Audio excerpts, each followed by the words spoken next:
Okay, hi.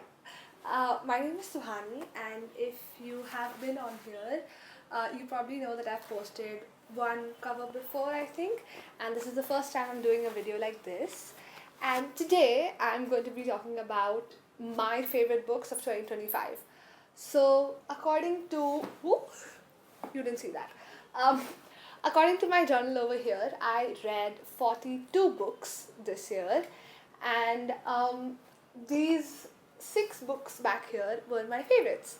So, just as a little backstory of sorts, I've been reading since I was four, and my yearly goal for 2025 was to read 50 books. Clearly, I didn't accomplish that, but I think whatever I read, there were some really good books this year, there were some really insightful books, and overall, this reading here made me very, very happy.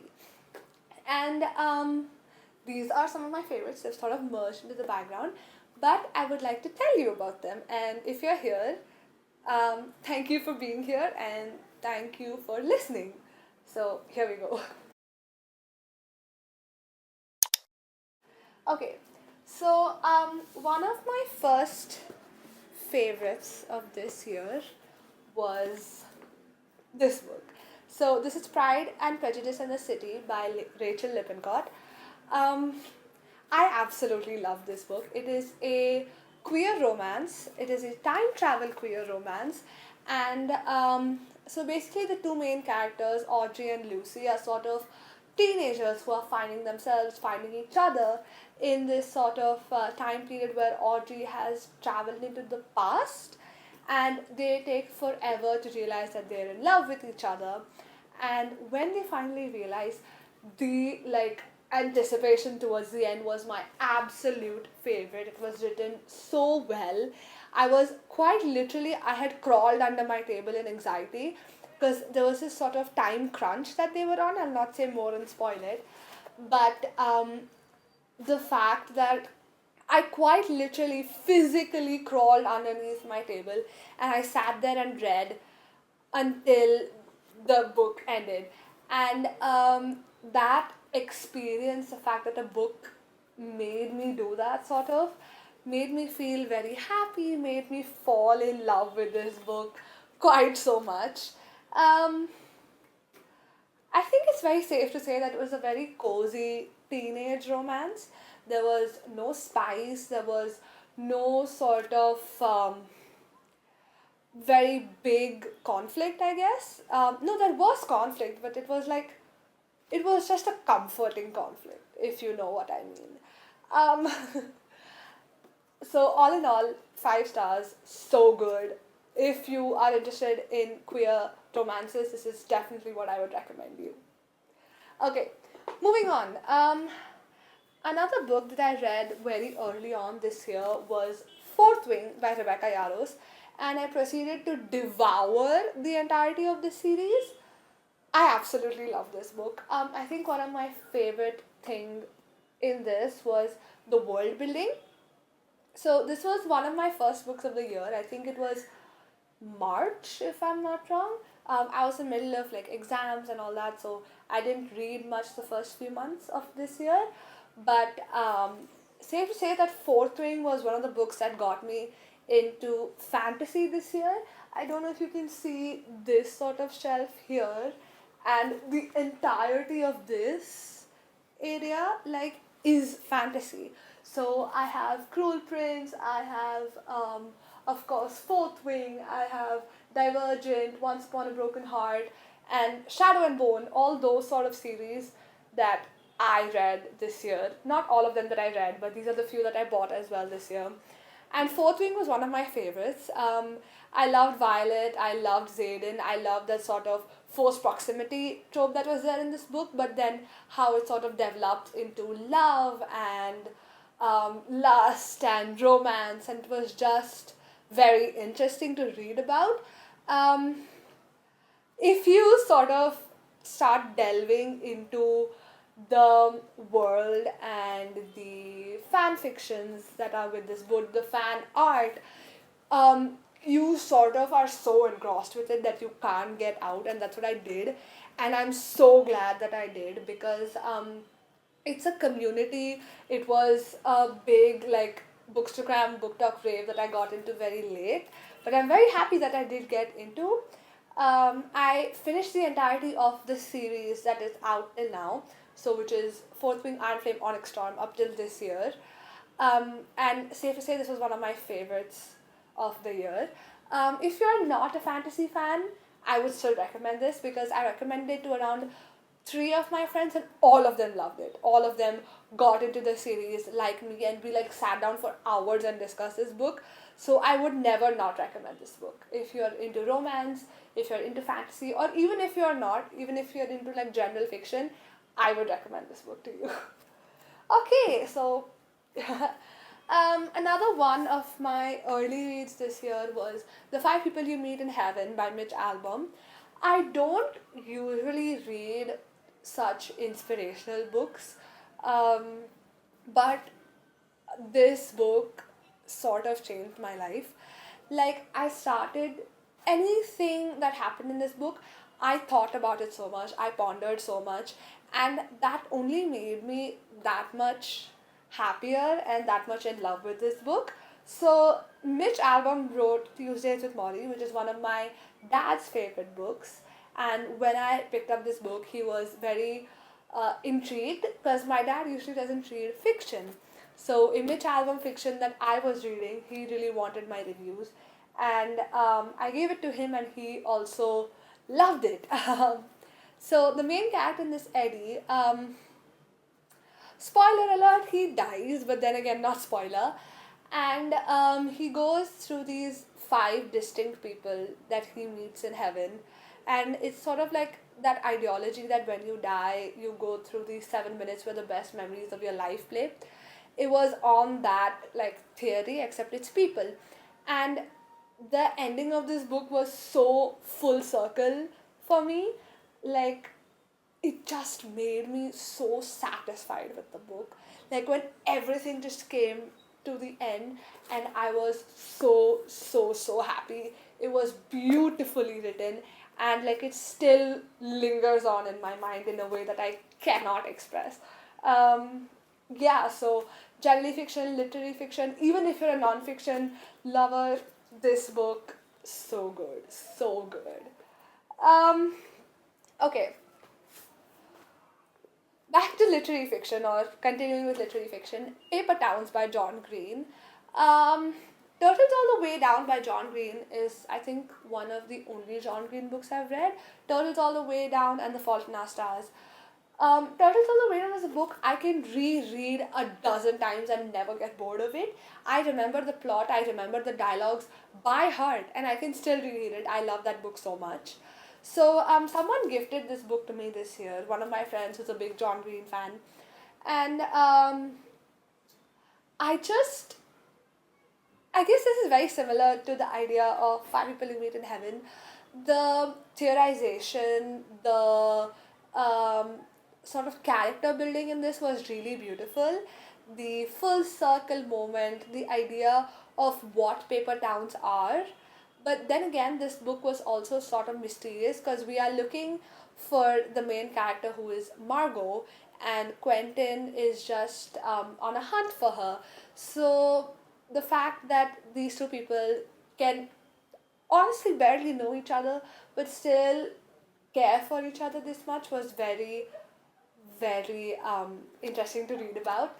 The nail polish smell being a clue was one thing that I distinctly remember.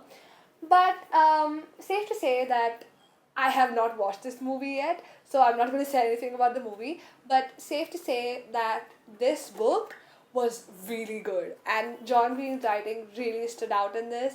It'll be another memorable one for me, like Turtles All the Way Down. So if you like Turtles All the Way Down, then this one's for you. It's not quite as anxious as Turtles All the Way Down, if you know what I mean. But yeah, still really good. Okay, this book, I swear, this book, that's like, I'm speechless about this book. So this is Heartless by Marissa Meyer, and I would really highly recommend this book if you're in a reading slump. because the characters are all familiar to you. So, if you remember the Queen of Hearts from Alice in Wonderland, this book is based on her. This book sort of talks about how she became the Queen of Hearts, what happened to her, because before she was the Queen of Hearts, she was just a little girl who dreamed of love. And that sort of familiarity with the characters is a big burden on the author, I will not lie, because if anything goes wrong, then the readers will have this sort of tainted view towards the character that already exists. So you have to sort of model your book into an existing character, which is very difficult to do, which is why this book was one of my favorites this year. Um, it is also a fantasy, so back to my fantasy core, but it was so full of love, yet so full of mystery, yet so full of hatred that I was mesmerized by the author's writing. I was mesmerized. Um, the creation of the world, the sort of expansion of the Alice in Wonderland world. I read and watched Alice in Wonderland when I was very young, so I was a little bit. You didn't see that. I was a little bit skeptical about going into this book, but then again, I can't tell you how much I love this. This was a total and definitive 6 star for me. Um, it was just so I'm still speechless about this book. Again, I recommended this to one of my friends, and I remember she texted me at 2:30 in the morning, which I saw the next day. I don't have that bad of a sleep schedule, but she texted me, and then I woke up and saw it the next day, and she was like, this character and something happened to him, I'm not going to spoil it, and it was like a bunch of crying emojis, and she was like, Suhani, thank you for making me read this book. And it was like, I felt exactly that way when I read this book. So another like highly recommended, so good. Um, okay, the next one was the last book that I read this year, and um, I was crying at the end. Like I was just sitting with a cup of coffee by the window, and I was sobbing as to how this book ended. This book is Atmosphere by Taylor Jenkins Reid. So, Taylor Jenkins Reid has always given me a bunch of 5 star books. The Seven Husbands of Evelyn Hugo, Daisy Jones and the Six, Carrie Soto is back. They were all 5 stars for me. So, I had very, very, very high expectations of this book. Now, I'm someone who studied science up till March this year. So, I did have a little bit of understanding of what was going on in the book because this book is very science heavy. So, unlike her other books, Seven Husbands, Daisy Jones, they were very entertainment heavy, like they were in the movie industry, music industry, something that we all sort of know about a little bit. So, it's easier for us to understand that. But if you are someone who doesn't know much about science, you will require some research to understand what's going on in this book. Similarly, how I did with Carrie Soto's Back to sort of understand the rules of tennis. But safe to say that even if you don't like science or you don't enjoy physics or astronomy or space science as a general, you will still love this book. Because I'm sorry, but I despise physics, but I still love this book so much. So we follow Joan in this book, Joan Goodwin, who sort of has always wanted to become an astronaut, and she finally gets a chance. And this is 1980s, so it was very difficult for her to do this, and it was a time where females in the industry at NASA were not quite as popular. So we see her wager through those challenges. This is also a queer book, so we see her go through that as a whole separate challenge, um, because again it was not accepted in the 1980s. But we see them flourish underneath that, that despite the fact that they are being oppressed under so many societal norms, in such a patriarchal world, they do flourish in private. They do such beautiful things together. They do such beautiful things individually, and it really shows through her writing. You can, I really like, you really connect with the characters on such a deep level. You understand so much about them, and you just know that if you were in that situation, you would be crushed, but then because it's her, because it's Joan, because it's Taylor Jenkins Reid, she has written it in such a way that everything seems possible. And I'm not even lying.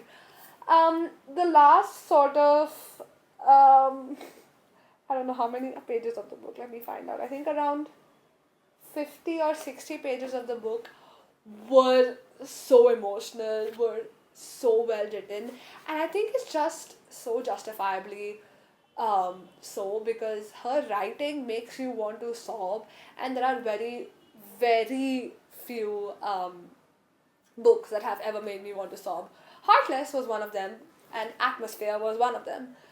Um, I don't know what more I can say about this book because honestly, I don't want to spoil anything. I went into this book knowing nothing about it, and that's what made my experience that much better because I had expected so much, I was anticipating so much, and it met every freaking mark, and I can't say anything more. Um, so good, just so good. So, yeah, Atmosphere is a must read. Even if you haven't read any of her other books, please read Atmosphere. Taylor Jenkins Reid, if by some miracle you see this, thank you so much for giving me this book. I don't think I could thank you enough for giving me these characters. Alright, let's stop the drama now. And those were my top 6 books of the year. All of them were 5 stars, all of them were so good. And now going into 2026, I'm officially an IBDP 1 student, and I am officially stressed, and I'm only halfway through the year. But I will keep reading, I will always keep reading, and I'm hoping to make this video for you next year as well. But thank you for being here of 17 minutes of me yapping, of me just talking, and I hope that my explanations of these books were enticing enough for you to read them or at least pick up and read the blurbs of one of them. And yeah, that was me. I'm Suhani. Nice to meet you, and I hope to see you soon. Bye.